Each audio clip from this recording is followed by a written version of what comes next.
We're live, baby. It's a year, man. Hold on. No, it's your boy, Jose. You know what it is. We here. You see the title. It's The Lists. With your boy, Jose, and of course, Shauna Dime. Say what's good to the people. What up, everyone on YouTube?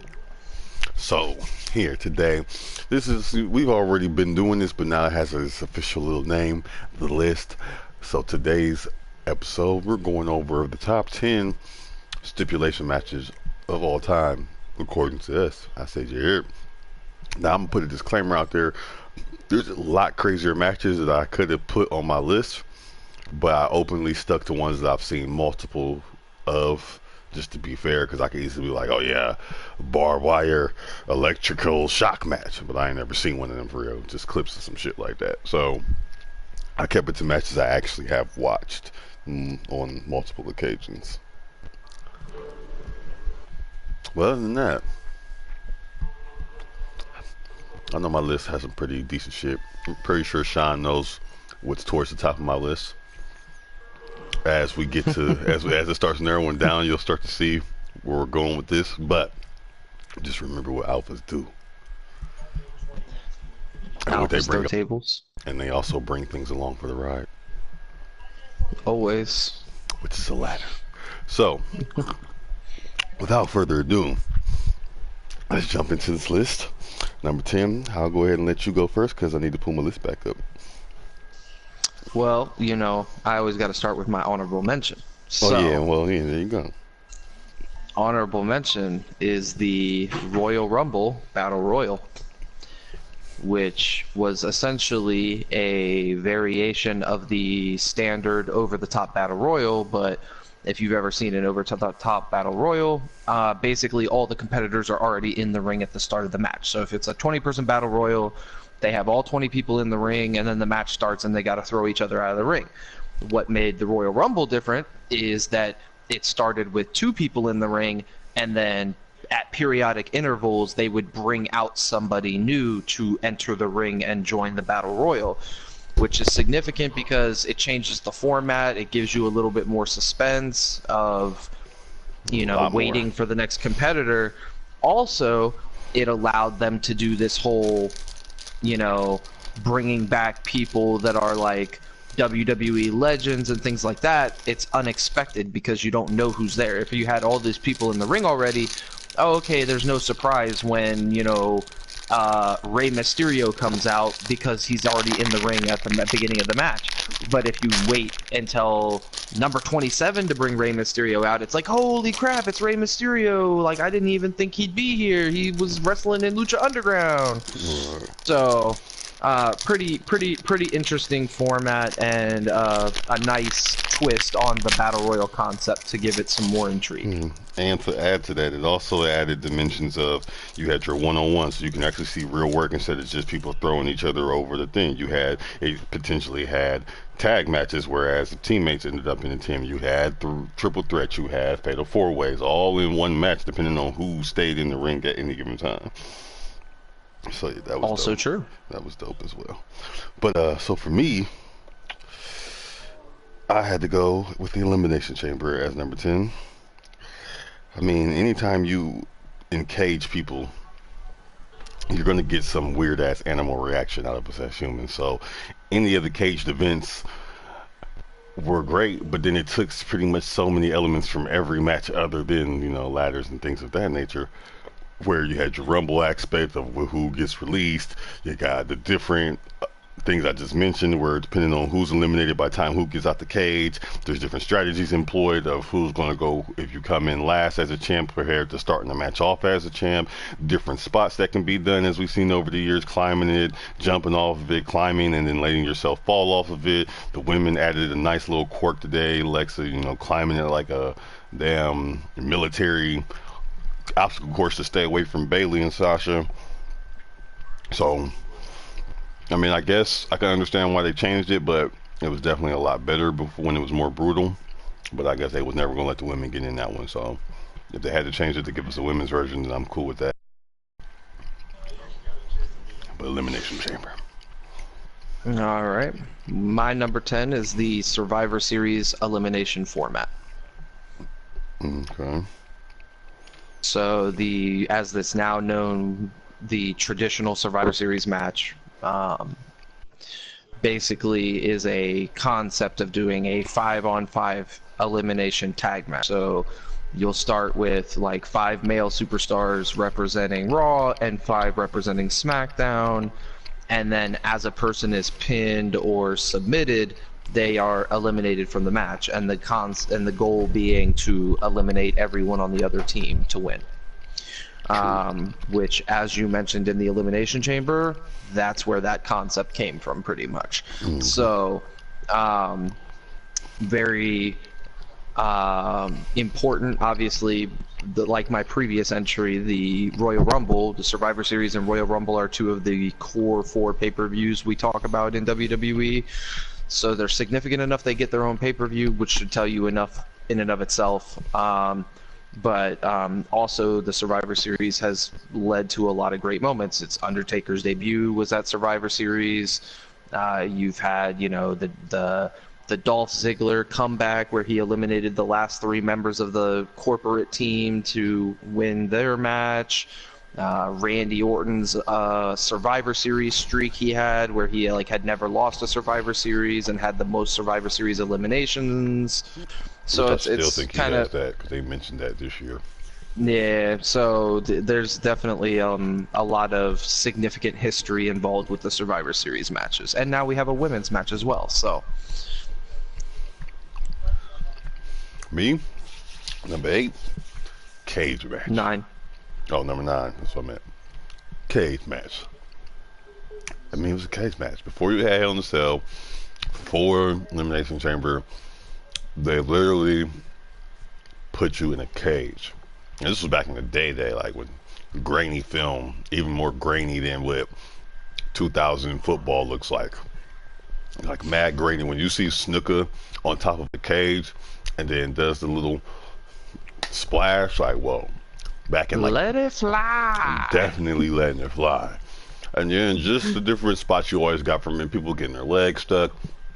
I love that you have to climb over the top and get out things. So it's just basically like a survival battle. In theory, usually not going to have anybody interfere unless it's like a team-based thing where somebody has a teammate that's going to inevitably come out and do something crazy like Shane and jump off the top of the damn cage onto everybody. But that again makes it great because then somebody can just jump on top of everybody. So yeah, cage match. And then it is the father and innovator of all the other shit that we love. War Games, Elimination Chamber, Hell in a Cell, Pumujabi, blah, blah, blah. Cage match. It's kind of funny. Birds of a feather is the expression, because number 9 for me is also a steel cage match. Cage match. For all the same reasons that you already mentioned, the original concept of the cage match was that it was meant for major rivalry storylines where usually involved in some way there had been interference. So like when you look at to use a great example, Ric Flair. Ric Flair would at times get the 4 horsemen to interfere in matches to either get him to win or cause a disqualification so that he would keep his belt by getting disqualified, because you can't lose a belt on DQ. So they would use this cage match as like okay, now it's 1-on-1, the 4 horsemen can't interfere, who's the better man? And you, as you said, you've got to actually get out of the cage. It's not just as simple as pinning or submitting your opponent. You have to beat them down to a point where you can climb all the way over the cage without them catching your ass. Right. And as you mentioned, it's the forefather of the Hell in a Cell, the War Games cage match, the Elimination Chamber, the Punjabi prison. Pretty much anything that involves people being encased in a enclosed environment to prevent things from occurring comes from the original cage match. So, Me, number 8, Devon. Get the table. It's a table match. Any type of table match. You can set the table on fire. You can wrap that bitch in barbed wire. You can throw it at a motherfucker. Whatever you gonna do with the table is classic, and it doesn't get old. You can break the Mexican announcing table every single pay-per-view from back in the day until the end of time, and people are still going to be like, ah, when dude goes through. The sound gives you the glorious. It's like when you were little and you got so mad that you had to break something, so you would like kick a toy or break some piece of shit toy because you just needed to get the snap. That's what you feel every time you feel somebody or hear somebody go through a table. Everybody gets the table. Like, it feels like it's the safest spot, even though it's crazy. Other than like you hardcore Holly and get your back sliced up. I mean, they put Mae Young through a table twice, so it's like you pretty much can. When she was like 95 years old, too. Right, exactly. Like, she literally could have just into dust after the one Bubba put her through off the damn stage, and it could have been the top rope. literally could have evaporated. Right, and it was like she took two crazy table spots too. It wasn't just like, oh yeah, let's get the table 3D. No, she came off the turnbuckle and then off the stage. So yeah, kudos to Triple O GOG Mae Young. Right, Mae Young, the GOAT. The for GOAT, that. Right. So, like, people don't respect Mae enough. Right, and then of course, like, which is a shame. they don't know no better. They'll eventually learn.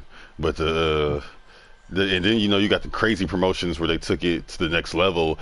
In backyard promotions where they're stacking tables on top of each other, they're slamming you from the rafters through a rafter match when it was suspended above the ring, and there was like 12 tables stacked. You had to fight on a fucking piece of plank wood. The scaffold match. Yeah, the scaffold ECW match was where definitely... they would be on top of a scaffold and it's just a table to support the two guys, and they would just throw each other off of the scaffold through more tables. Table. I mean, you can't go wrong. I mean, I'm pretty sure if ECW was still around, we would have been seeing like a table saw match where they literally just have a buzzsaw in the middle of the table that's turned on during the match. So at some point, ECW had no limits. That's why they couldn't succeed. They weren't going to be allowed to succeed. Them niggas would have been like on a black market television. It would have been like a real life Mortal Kombat. Right. Especially as insensitive as the world is nowadays, it would have definitely been a real life Mortal Kombat. Real power drivers. We're doing all this shit for real. Right. Okay, well, good luck with that. There's a reason this shit's fake. But it was, niggas is not trying to die. But oh, y'all acting up. You acting completely different. You're completely you out here fighting. Man, that ain't even fighting. Because if I seen somebody in a street fight hit somebody with a power driver, I'd be like, I walk away because I'm not going to be in this witness or an accessory to murder. Not going to be a part of this. I'm not getting questioned. The cops cutting me up like, man, he power bombed him on the curb. That's all I seen. After that, I left. Bye. I don't want to be a witness to this anymore.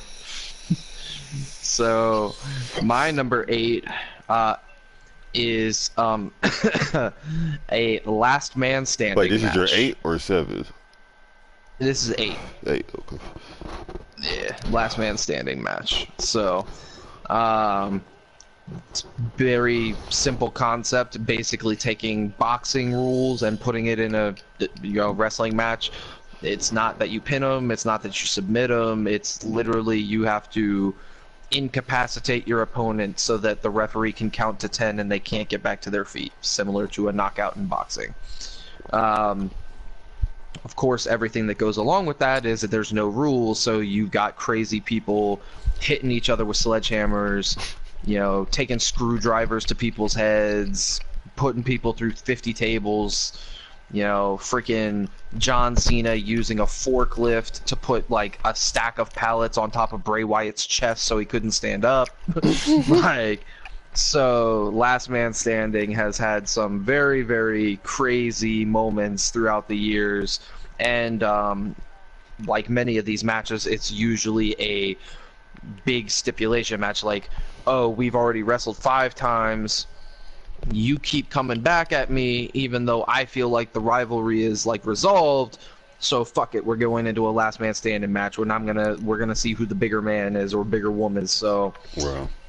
It's not something that you see frequently. Like, I love cage matches, I love table matches, but we see I mean, you damn near see a table match every 3 or 4 pay-per-views, it seems like, between TLC and everything else. Cage matches have become commonplace, but Last Man Standing, that's kind of a rare thing. You might only see one Last Man enough no more.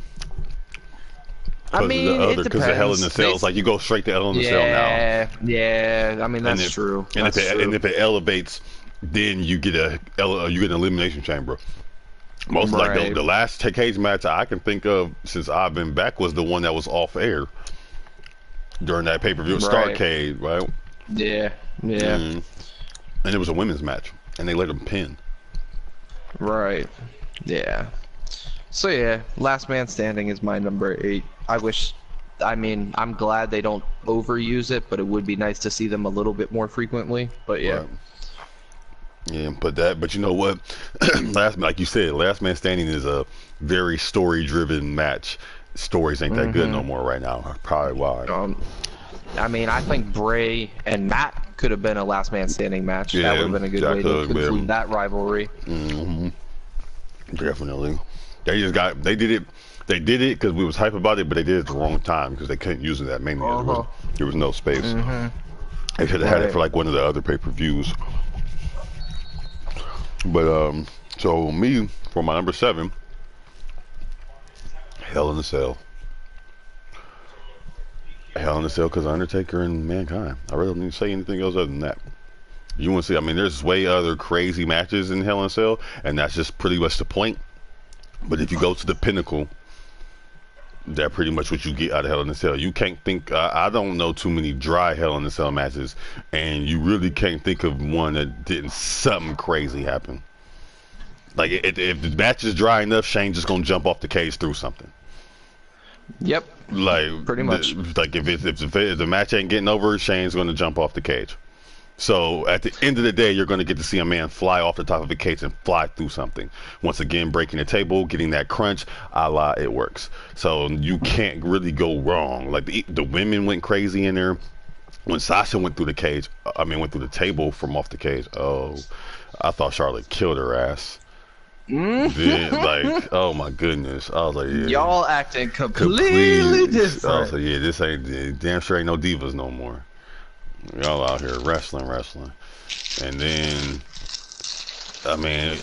Sean, the Hell in a Cell gave us Kane.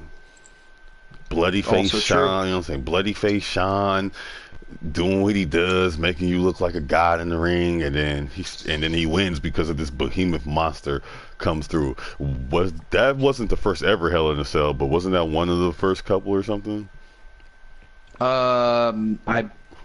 I think that was the first Hell in a Cell. Okay, so then there you go. Wasn't that like because the Mankind versus Undertaker was like the second or third Hell in a Cell they actually did. It was not the first. I think the first was the first might have been Undertaker versus Shawn in like 1996. I can't remember. Kane's debut was either the first Hell in a Cell or it might have been like the third Hell in a Cell. I can't remember. Well, either way, Kane was a product of that and a crazy storyline. Yeah, Kane was definitely a part of it for sure. Right. Yeah. And if you listening, there's other moments like this. Even as recently that spot where the Usos chained up the New Day, or the New Day chained up the Usos with the kendo stick, and they put them in the corner and had them trapped in the corner with the kendo sticks and then beat them with them motherfuckers. Like, people get vicious in that thing. It do bring out a different side of the competitors, whether they like, I'm going to survive this thing, or we about to tear the house down, we gonna do some of the craziest shit we can possibly think of in here. So, and there ain't no rules. They all, it's always you can't get out, but they always get out. And when they get out, it just gets even more reckless. Especially if they go through the damn thing.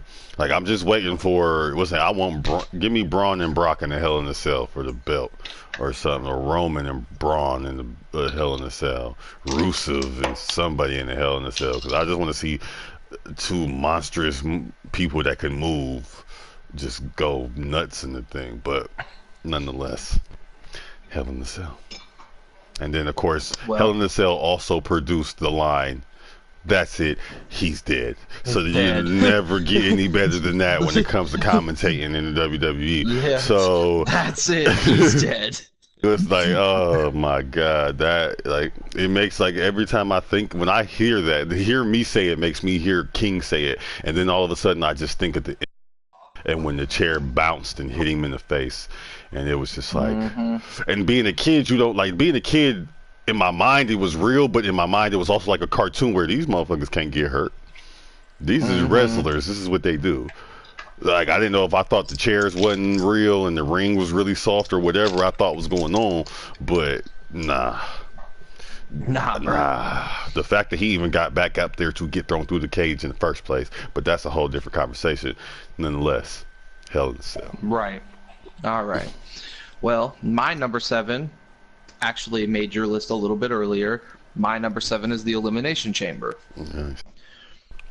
So, what I love about the Elimination Chamber, in particular the old Elimination Chamber before they toned it down and made it more tame, was it really did, when it debuted, that first couple Elimination Chambers they did, it really did feel like the most brutal match you were going to see, at least from WWE. Because we know WWE, they're not going to do a match where the ropes are actually made out of barbed wire, right. or like, yeah, flaming barbed wire baseball bat death match. Like, we're not gonna see anything that insane in a WWE ring. That's why the indies do it, because they want to get your attention, so they gotta do something crazy. WWE, they already have a fan base. They don't need to do nothing that crazy. Elimination Chamber was crazy though.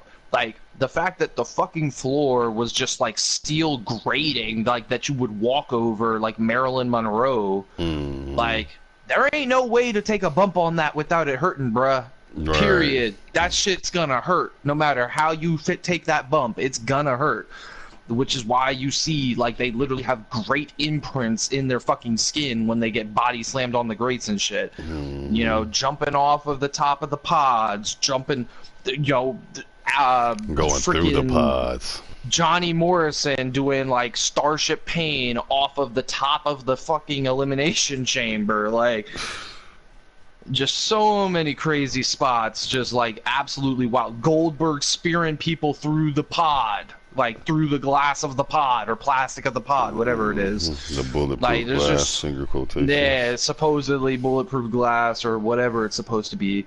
Yeah, like, just so many crazy moments, you know, people getting busted open. I mean, Shawn wins that first Elimination Chamber, and his, as JR would say, he's wearing a crimson mask! So, yeah, it was just, the Elimination Chamber is just fucking nuts, man. Like, if you've never seen an Elimination Chamber, like, do yourself a favor and go watch one, because the match is crazy. Like, they just do the most outrageous things. Right. Alright, so that puts us at number 6. Buried Alive. Oh. Buried Alive. I mean, it speaks for itself. Again, if you tell me, I mean, first of all, it's definitely a storyline match. Most of them did involve Undertaker. But nonetheless, when you know that somebody's about to get put in the dirt, it don't get no more convincing than that. Especially when a Buried Alive match killed off American Badass and brought back the dead man. So I just always loved those nice little nuanced matches that, like, you know, they're not going to be a historical thing as far as like, yeah, you probably won't see this in the future too much because it's all about this character or it's all about what's going on in this time period. But when you think about those matches, you know most of them are nuts because they all had a purpose to serve. How they used to have the little tombstones with the people's names on it, the actual wrestlers' names on it, and the real date and shit. Like, and then what else is freakier than actually being buried alive? Like, other than drowning, that would probably be in my top 2 worst ways to die. Yeah, I mean, it's definitely up there for sure. Cause like, let's be real, a bullet to the head, I mean, that sucks. You're dead, yeah, but you don't suffer. You know, it's quick. Exactly. Even if you get stabbed, as bad as it sounds, like, yeah, it's gonna hurt initially, but you know, after a couple hours, your ass is gonna lose consciousness, and then you're just gonna bleed out slowly. Buried alive, you suffer in that whole damn time if that really happens to you. Like, you literally have to be consciously aware that you are slowly going to suffocate and no one will be able to help you. Like, that's a terrifying thought. Alright, can't get no affairs in order, you just gotta think about some shit. Oh, try something. But oh yeah, so And your number. this is real world, not Kill Bill, where you can magically break the fucking casket with your fucking 1 inch punch. So Well, even if you broke the casket with your one-inch punch, that whole little scurry through 6 feet of dirt, yeah, probably not gonna happen in real life. Because as soon as you start cracking, the dirt's just gonna come pile on you. Yeah, so, well, once again, a conversation for another podcast. What's your number 6? So my number 6 is the classic hardcore or extreme rules match. Okay. Pretty straightforward. Extreme rules is the same concept, but they changed it a lot because they toned everything down when it became the PG era. So extreme rules basically just means they're allowed to use weapons. So like they can, come out with a chair, come out with a baseball bat, kendo sticks, whatever. What people forget, unless you were watching back in the day during the Attitude Era, is that the original concept of the hardcore rules match was it was for the hardcore title. And the hardcore title's unique stipulation was you could challenge for it anytime, anywhere. Yeah. So you literally had these people wrestling in the damn Parking lot. Potomac River, like in the parking lot, in the boiler room. And they made the game so lit. And these people would literally just come out of nowhere with a referee following behind them, and right, just I'm about to go get literally this hit you in the back of the head with a cinder block like your Debo, and then be like, count him, and get on top of you to try to pin you. Like Pat Patterson and Gerald Briscoe both won the hardcore title. It was the funnest. It was the funnest time period of wrestling. Okay, look. This is how impactful the hardcore match was to a kid's psyche of wrestling. From somebody, especially I grew up in that perfect mesh of the very tail end of the Hogan and everybody era. I seen the birth of still today probably my number one favorite guy, and then into the official Attitude Era. I literally at one point remember used to play with my little pillow wrestlers and used to wrestle them and just do all I ever did was just normal matches, you know what I'm saying? Just jump off of stuff, do some high flying moves, 1, 2, 3. That's all there ever was. Easily remember once the hardcore era came in, my toys, I would literally have action figures, have them all over the house, anywhere, fighting on the computer desk, the craziest spots you can imagine, because of course they're toys. So it's like dudes jumping from the CD holder all the way down, dude, which would have been equivalent to like a skyscraper frog splash, or like a DDT or a power bomb off of the computer down into the tub or something crazy but it was just like that in my mind. It just always stuck out because it was so dope. Like at any given moment you can lose, you had to be on your toes. We did that at school too. Like we had a hardcore rule to our 2 belts that we had at school when we were wrestling, that if you got caught slipping with your belt and somebody just pinched you, you had to have the belt on you. Like you couldn't have it in your locker and they knew you were the champ. If you was walking with your belt and somebody caught you slipping and hit you with the finisher and you had to lay down for the 3-second rule, you could lose your belt at any given moment. I'll always remember that about the hardcore match. Just craziness. Crazy. And because of the hardcore matches, we have there's literally a group of people called Hardcore Legends purely because of the hardcore match. Cactus Jack, Chainsaw Charlie, also known as Terry Funk. Terry Funk, exactly. Sabu. The Dudleys, Sabu, and basically the entire ECW roster. Right. Other than Rob Van Dam, he was like the most clean cut motherfucker came up out of there. All he ever did was use that Van Dam and that coast to coast. Rob could get down though. He'd be doing some crazy flips. Yeah, he could, but if he had the choice, he was gonna let Sabu do all that. Van Dam and your ass, he might frog splash the chair. But when the pay-per-view came around, once them times started coming, like actually pay-per-view instead of being on channel 15, yeah. He was out there going wild as shit, imaginable. See, but he was the flyer crazy stunt. He used to jump into the crowd all the damn time on people. He might not take a table as much, but I mean, in case anyone has forgotten, I saw Triple H take a damn screwdriver to Ric Flair's forehead and literally bust him open with the fucking tip of a screwdriver. Yeah, some of them be going too hard. Hardcore. I saw Cactus Jack take a baseball bat wrapped in barbed wire and like grind it into Edge's forehead. That's ridiculous. And then get speared through a flaming table from outside the ring. When Randy got put into the spikes. The thumbtacks, like. And I'll just put this out there. Hardcore match is my number 5. That's tagging on to this. So. So, yeah. Hardcore. Crazy. Definitely some great moments. A lot of great moments. Okay, so, well, yeah, Hardcore was my 5, so what's your 5? Hell in a Cell. Okay. So,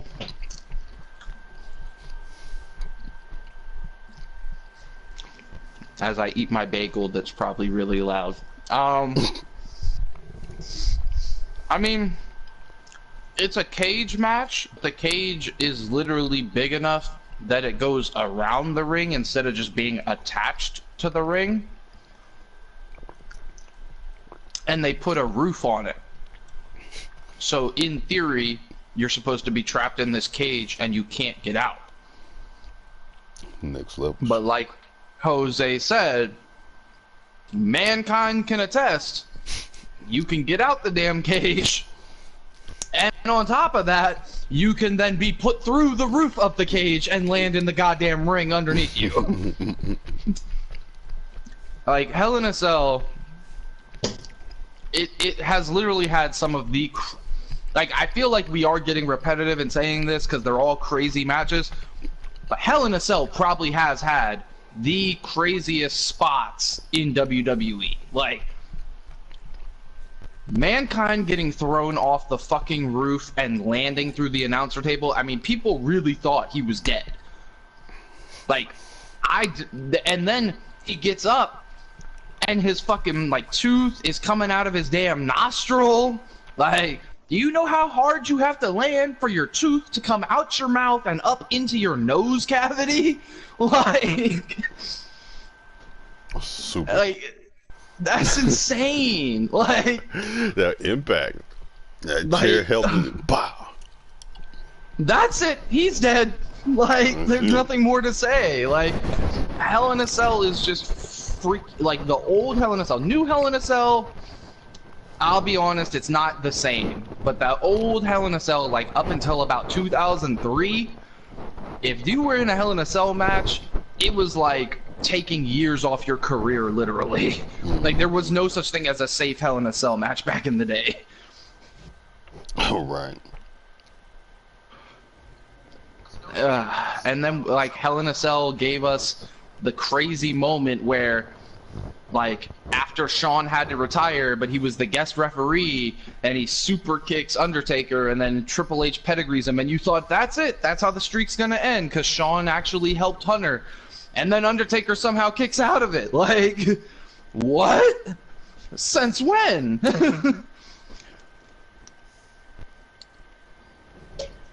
B, first off, B, how we cold-blooded when, nigga, you openly said start without you. We was gonna start without you anyways. But, nonetheless. And shout out Drew Oliver. My comments ain't popping up on the screen, but now I got them up here in the thing. So, what's good, bro? He said Texas Bull Rope match. Texas Bull Rope match is good. The problem is, I can only really remember seeing one, at least in WWE. Now, if you go back to WCW and like NWA, they probably had them more often back then. But in WWE, the only one I really remember was JBL. I think it was either versus Batista or John Cena in a bull rope match. But yeah, it's very physical. It is very, like, violent, so to speak. But is a bull rope match more violent than a Hell in a Cell? Is a bull rope match more violent than a hardcore rules match? I don't know about all that. don't think I've ever seen one, honestly. I mean, it's basically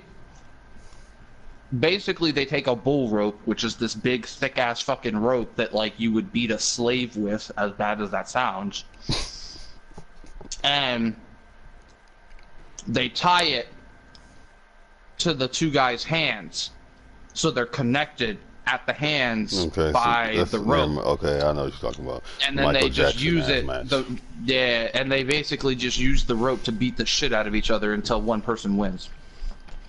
I just choked him. I'm cold guy. They have done that in matches. You'd be like Daniel Bryan, get fired.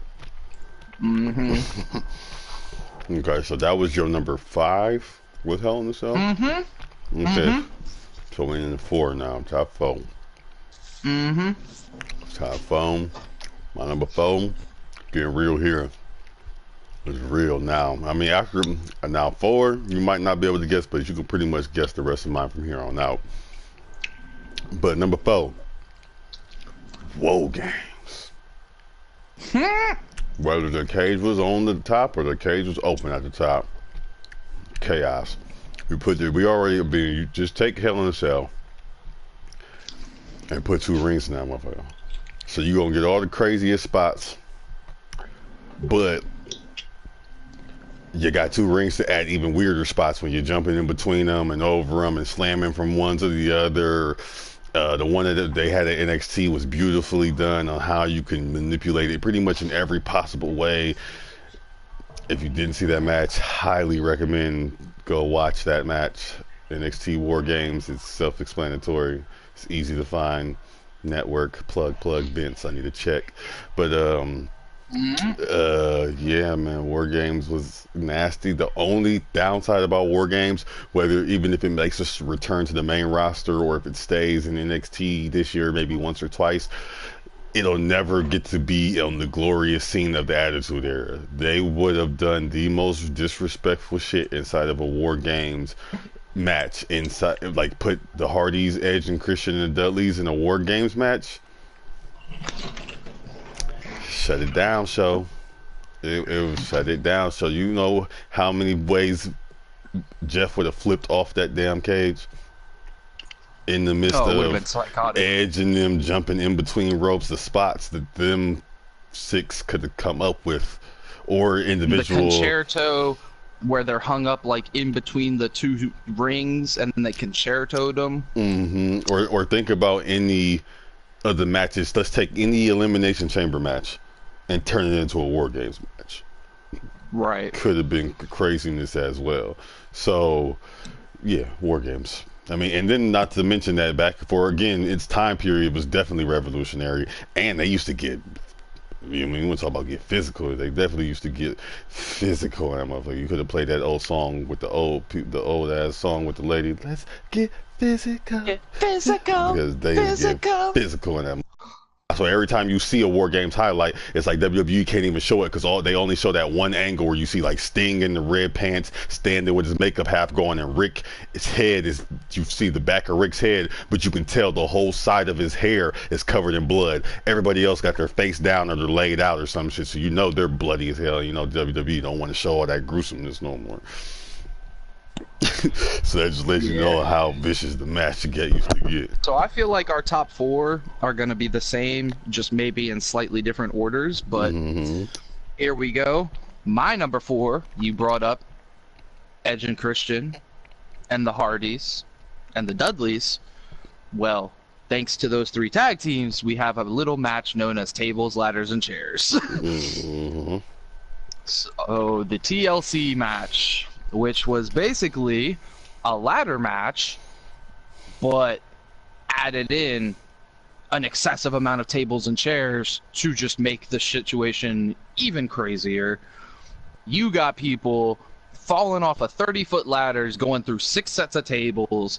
You got people getting powerbombed through a table, in between a ladder, and then a steel chair pops up and hits him in the face at the end. You just got so many crazy memories from TLC, especially the first 2. The Hardy Swantons, the spear, The spear, yes. Like, there's just so many crazy moments in the TLC matches. And even after, when it became its own pay-per-view, and it wasn't necessarily like Hardys and Edge and Christian and all them anymore, like, my opinion, one of John Cena's best matches was his TLC match against Randy Orton for the unified title. I'm not even a John Cena fan, but that was a great match, and Randy won, which helped me out because, you know, I like Randy. But Right. shameless plug, wink, wink. But yeah, I mean, it's just TLC. It just like it took the ladder match concept and just added an extra element to it, which is amazing. Yep. That's it, Jared. All right. So what was that? That was your number 4, right? Correct. Okay. So my number 3 is a little match called Money in the Bank. Like, as you will quickly come to realize, I have a fondness for anything that involves a certain tool that can range anywhere from 10 to 20 feet tall, usually be and breaks pretty easy when they're owned by the WWE. I feel like if you insert a ladder into any match in history, it would have been better. Any match, it doesn't matter. Any match. Mae Young versus the Fabulous Moolah in 1942, still at a ladder, and it would have been a 5-star match. I'm so serious. Think about it. Mae Young was bouted at 90, so imagine what she was doing at 20. But it's so the Money in the Bank match. It takes a ladder. It takes not only does it take the storyline of 6 of your brightest, or 8 to 6 of your brightest up and coming stars, but it also in turn takes 6 or 8 of the hungriest motherfuckers in the company at the time, because number one, they're willing to get into this crazy ass shit, and then they also know that means if they win this, they're in a handful of guys that the company can't decide who they're all popular enough to be the guy, but they can't decide who to pick from right now to groom to get the guy's spot as they're finishing off these storylines they got going on. So they give you a match for it. Go out, and whoever steals the show, you gonna get the go. So you just get, I mean, there's a reason Shelton Benjamin seems to be in every single fucking Money in the Bank match. And it's not because they just wanted to push the hell out of him. It's because they knew he was going to get that motherfucker and do something wild and crazy, because there was nothing but ladders around. And when there's the video games can't even help do craziness. I just seen Paige do a whole face plant off of the ladder today. And that was just a video game. I seen another video game character do the Jeff Hardy Swanton. Straight tribute.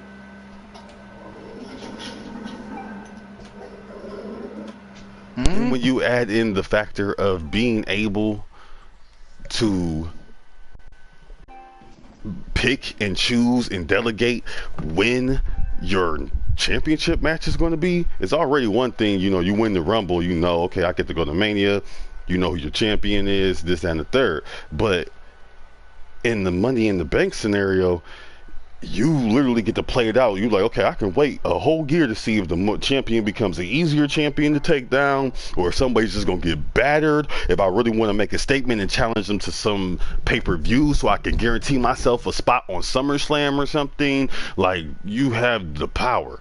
So that just makes it even doper. And that also just means that they're going to go even harder with that ladder. So it can't get any better than that. And then it's also produced some, not even like, you know how there are always WrestleMania moments, not even necessarily WrestleMania moments, which it did produce a crazy WrestleMania moment with Rollins, but it produces just historical WWE moments time and time again, whether it's when CM Punk won and Jericho was hanging off the ladder with his legs stuck in the damn thing, or it was when you thought CM Punk won and Mr. Kennedy knocked his ass off to win and do that Kennedy shit. Like, you didn't Corbin blowing his chance. What's dude's name? Mr. No Chin won the first ever women's Money in the Bank. You get all types of crazy. You get all types of crazy shit that goes on in these Money in the Bank matches, and then they all can lead to getting the champion that you want for real, or at least you know that at some point you're going to be stuck with a horrible champion. So it's a pretty telling thing, pretty major. And then I guess come to find out, it was CM Punk's idea originally, which is funny. Like No, it CM was Punk or Jericho. no. It was one. Yeah, of it was Jericho's idea. Yeah, it was Okay. Jericho's idea originally. Yeah, it was somebody because they said Jericho, but Jericho didn't want to do it the launch or something. I remember the story halfway, but yeah. So yeah, Money in the Bank. Shout out to the ladder. Hmm. All right. Well, my number 3 is the War Games cage match. Specifically, I mean, yeah, the War Games match at NXT was really good, don't get me wrong. But the old War Games, the WCW War Games, I mean, the sheer carnage of those matches, because you had people entering based off of time intervals, kind of like the Elimination Chamber. So you would have this inevitable thing where it's 2-on-1 or 3-on-2, and you have an advantage, and people would use that to their advantage. But the great thing was, it wasn't a match you could win by pinfall. You couldn't escape the cage because it actually had a top on it, like a Hell in a Cell cage. The only way you could win was essentially by submission, because one of the people on the other team had to literally quit. Like, basically put them in so much pain that they submit and say, I quit, I don't want to be in the match anymore, and that's how you won. So you just had, I mean, you had people like doing submissions where they were choking people out with the freaking turnbuckle, like the metal piece of the turnbuckle. You had people getting beaten with like claw hammers in the knee, and then they'd put them in like a figure 4 leg lock until they tapped out. Like, you just had some crazy, and like you said before, like, just covered in blood. Like, all of them are bleeding all over the place because all of them get busted open at some point, bouncing off the cage or something. And it just makes very memorable matches that stick out in your mind. Like, when I heard NXT was doing the War Games match, I was so excited because I was like, holy crap, they're bringing back War Games. Like, I never thought I'd see the day. So definitely some crazy moments. I mean, you got 2 rings, you got 2 teams of 5 people, and it's just madness. It's just total madness. It's just like it's like watching a car crash, but you can't look away. Okay, so that puts us at what, 3? 2. 2. Okay. Oh yeah, good Money in the Bank. All right, so my number 2, if I'm pretty sure, number 2, TLC, because of everything that you said earlier. It's true. All the iconic moments, all the swantons, all the blood, all the tables breaking, and it all stemmed from a ladder. And then they took Devon or Bubba to be like, "Yo, fuck that, we bringing our tables." And then Edge and Christian really didn't have a thing, so it was like, "Fuck it, we'll ring a chair," because they're the goofy motherfuckers. Well, And they boom. did. They did. The reason the chairs are part of it is because they would do the concerto, where they would take each of them Okay. had a steel chair, and then they would slap the steel chairs together across the person's head, basically. Oh, I didn't know that was really So supposed to that's be a where the move. I chair just came was from. like, oh, they hit motherfuckers with Yeah. the chairs. But yeah, nonetheless, they all were represented. Even though I feel like the chairs were probably the least amount in all those classic matches, the chairs were probably the least amount or least factor in. But nonetheless, you just can't go wrong once again, because you know a table's going to get broke.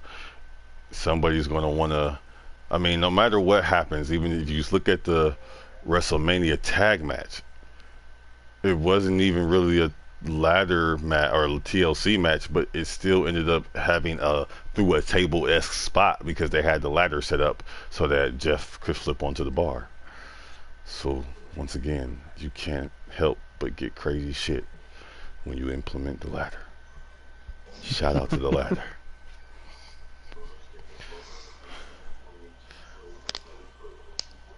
All right.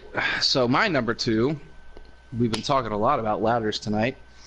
My number two is the standard ladder match.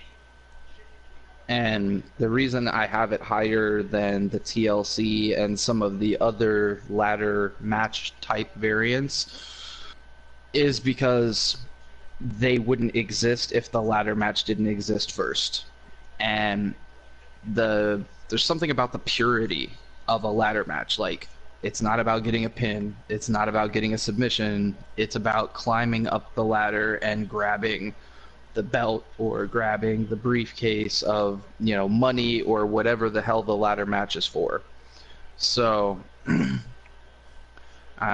it also is probably one of the matches most memorable for making people's careers, whether you look at the Hardys and Edge and Christian being involved in ladder matches before the TLC. Shawn Michaels, I mean, he was already kind of respected, but his ladder match with Razor Ramon just elevated him to a whole new level and made him Mr. WrestleMania.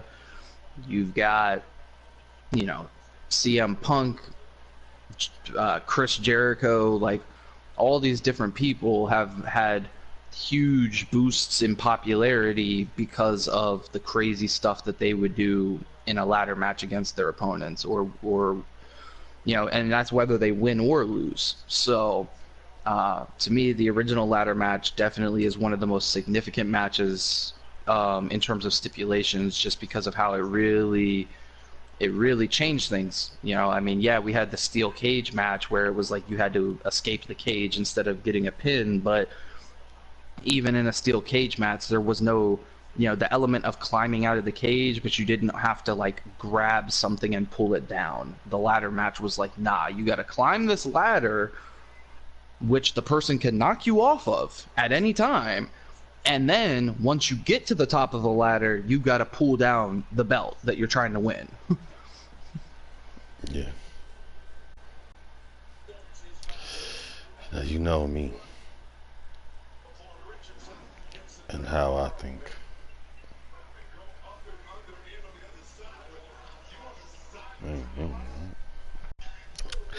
So my number one, you pretty much can guess.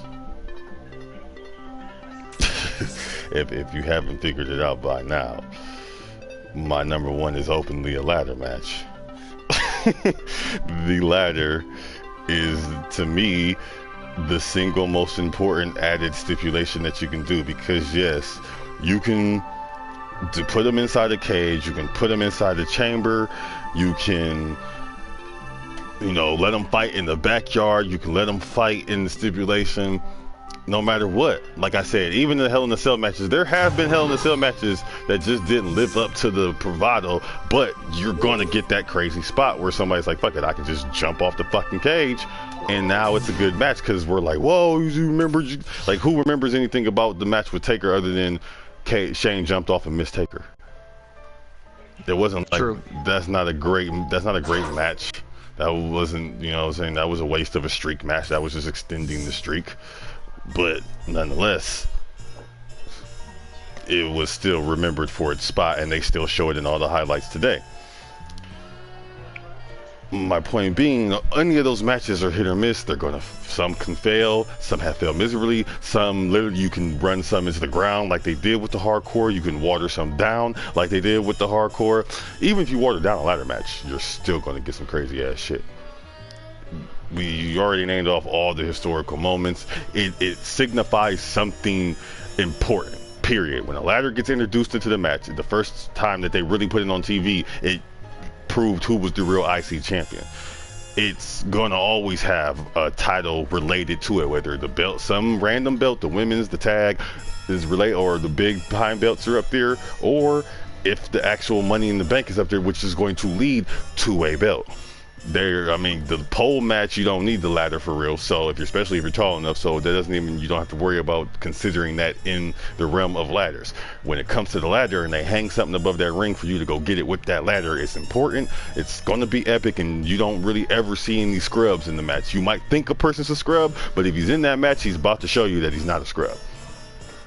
So, and then it's also, of course, I haven't mentioned this in any of the other times, to get the point, to really nail it home as number one, is that it's like the first elimination chamber. It's unforgiving. No matter what you do with that ladder, you're not going to take a okay bump on that. Like when Mr. Kennedy rolled CM Punk on that ladder and he started humming like Shane at the Mania the 1 year for the Money in the Bank match. And then when Sheldon Benjamin got tossed off the ladder and he got pushed off the ladder and front flipped into a ladder. Not that, of course, Cesaro and Sheamus were both, literally that spot was literally just for all factor. It had nothing to do with the match.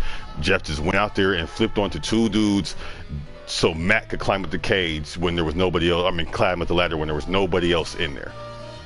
Like, and that, because they know once you take that spot with that ladder, it's done for you. You're done for the rest of the match. Right. Ambrose, when he went through, done for the rest of the match. Like the ladder, what's his name? Luke Harper when he power bombed Ziggler through that one time. I think that was a Money in the Bank match. Yeah, I mean, when you hit the piece, and then God forbid they actually botch with the ladder, or the ladder bounces the wrong way. Like when Sheldon Benjamin, when he jumped on the ladder and it broke, and he had to jump and not land in between, like and then Jericho, like nobody know. I don't know if Jericho ever mentioned, was that sell or was that real, when CM Punk trapped him in there and he got stuck and he couldn't get out and they had to pan away from him because he started, like, it seemed like he started to panic, like, yo, get me the fuck out of here, and they were trying to keep it on Punk and not show Jericho dangling from the ladder. Like, anything can go wrong with the ladder to the point where if the thing closes, somebody's leg is gone. You got a fucking Paul George incident real quick. So so on top of all the gloriousness it does provide, it is overly one of the top dangerous matches. Like, all it takes is literally, like, if you really want to, like the Owen Hart Bret Hart match, great match, but they openly made a point, like, we prove that even in a cage, we don't have to use the cage to put on a masterpiece because we're that good technically. And you're going to watch it. The cage was just there. We used it a little bit, but we weren't just grinding each other's faces into it, throwing each other into it, jumping off of it. We don't have to do that because we're the Hearts and we're technicians.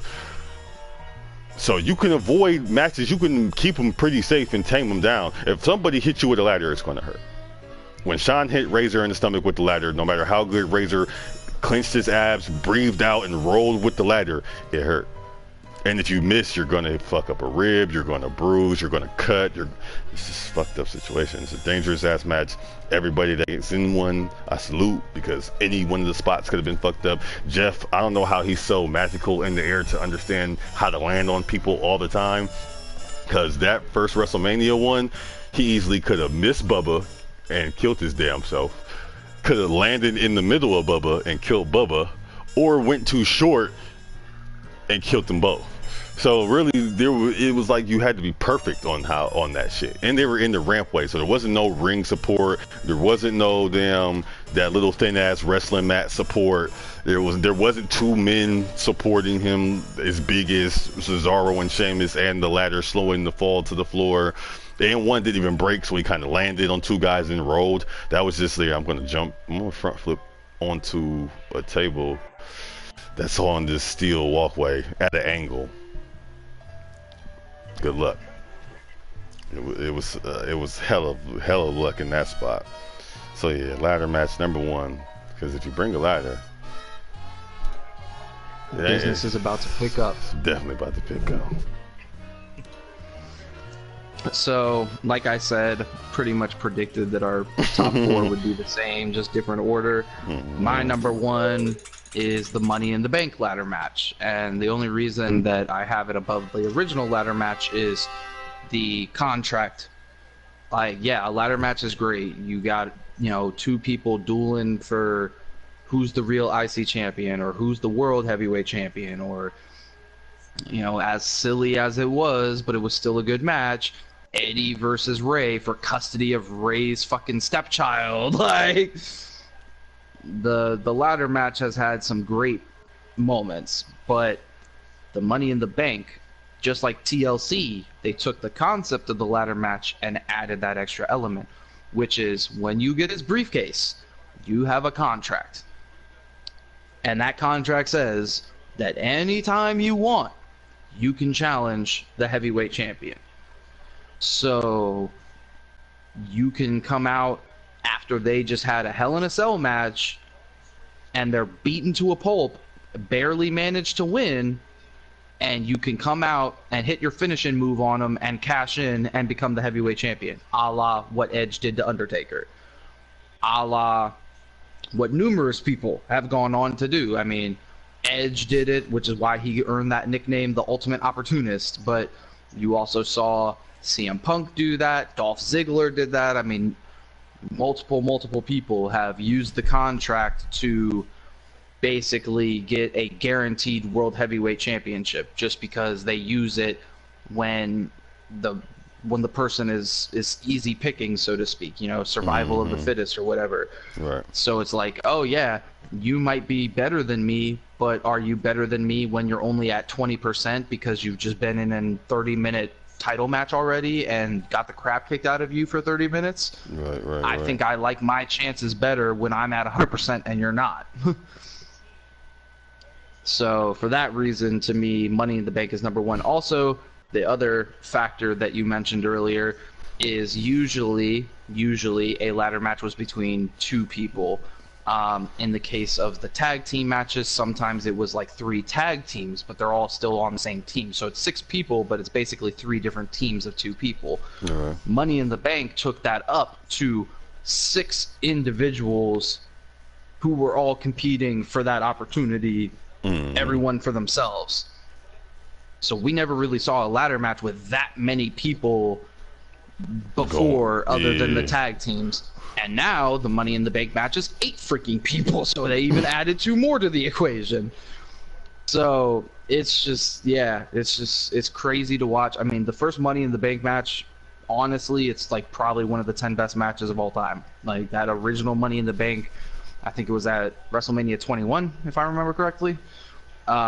It's just crazy. Just the spots, you know, you got people getting put off of a ladder through a ladder that's like set up horizontally going from the ring to the barricade. You got people getting power bombed through a ladder and then the ladder bounces up and hits the person in the face who power bombed them. You got people setting up a ladder inside the ring on the ropes and running up the ladder and jumping off the ladder over the ropes onto like 5 other people at the same time. Like, it's just, there's so many crazy things they do in the Money in the Bank match, and it's one of the most entertaining matches you can watch, honestly. True that. So I think that brings us to the conclusion of this list. I said you heard. Indeed. So, pretty much, I mean, you know, this is pretty much how it is, straightforward with these. So, just a little recap since we got a little bit of time before we finish. This series is the list. We also have our If It Was Me series that we started the other day with the Dragon Ball Z topic. We obviously always have the Petty Review. So, check us out. I'm thinking of some special stuff for Mania. You can say not nothing that's gonna fuck up the copyright or nothing. I said you hear, but you know, say try to be something maybe a little interactive. Me and the crew, Petty, the Don, we you know, have our little drinking games and things we do during the thing that maybe we might let y'all experience during Mania if I can figure out how to do it properly. But yeah, so keep an eye out for that. If you haven't realized by now, all the gaming and streaming is officially over on the Twitch. Just had SummerSlam today in the universe. I said shout out to all the champions. You know, Don won, Petty won, defended hers. We got a new IC champ. Ember lost. It's okay. You Alpha X girl. We're going to get you back in the game. But yeah, man. So until the next time, the next pay-per-view is Mania, huh? Yeah. Okay. Well, next pay-per-view is Mania. Next pay-per-view is Mania. Probably going to have a podcast for you guys tomorrow because I think the whole crew's off. So at some point during the day, we'll probably be free. Don't hold your breath on it, but you'll know. Check out the IG or the Twitter. I'll let you know. or you can be part of the notification spot. You'll see that too. I said shout out to you, Blake. Once again, I can't see your comments right there, but I see them in there. You know, I'm the one that was texting you. I said you hear it. Leave that like, hit that subscribe, and don't forget to check us out. Aloha. Oh yeah, you know what? Petty Review actually is directly after Mania. We have agreed on that. So thanks to your boy Petty. Yes. You can thank Petty B when you get the chance to. He has requested and agreed to stay up the night of Mania so that we can do Petty Review directly The after. recap. Disclaimer now, we will have consumed a lot at that point. So viewer discretion is advised.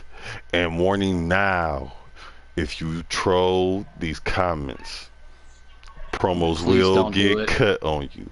We will be cutting promos on you like The Rock. That's all we got if to y'all say. ain't know, go watch the Royal Rumble Petty Review.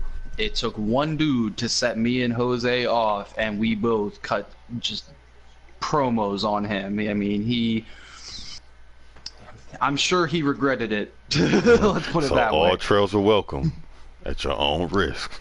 Yeah, troll at your own risk, exactly. So, but until then, until the clash of the immortals on April 8th, we probably be back before then with some other type of stuff. But we'll see y'all then for Petty Review. We'll probably do another list or another if it was me or something in between now and then. But I know Petty was what's the name. Oh yeah, you already know Network. Get ready. Yes, sir. I'm Petty pretty chomping at the bit. He's salty he missed this episode, so we'll probably have something for y'all tomorrow related around finishers. Finishing moves. I'll say, that's what I was thinking. Probably around the best finishing moves together, so we can do that one with him then. But yeah, so until then, we will see y'all again. This is your boy Jose and Sean. Say goodbye to the people, Sean. Goodbye, YouTube. Y'all have a wonderful night now. I said, you hear me? Hold on. And we are like.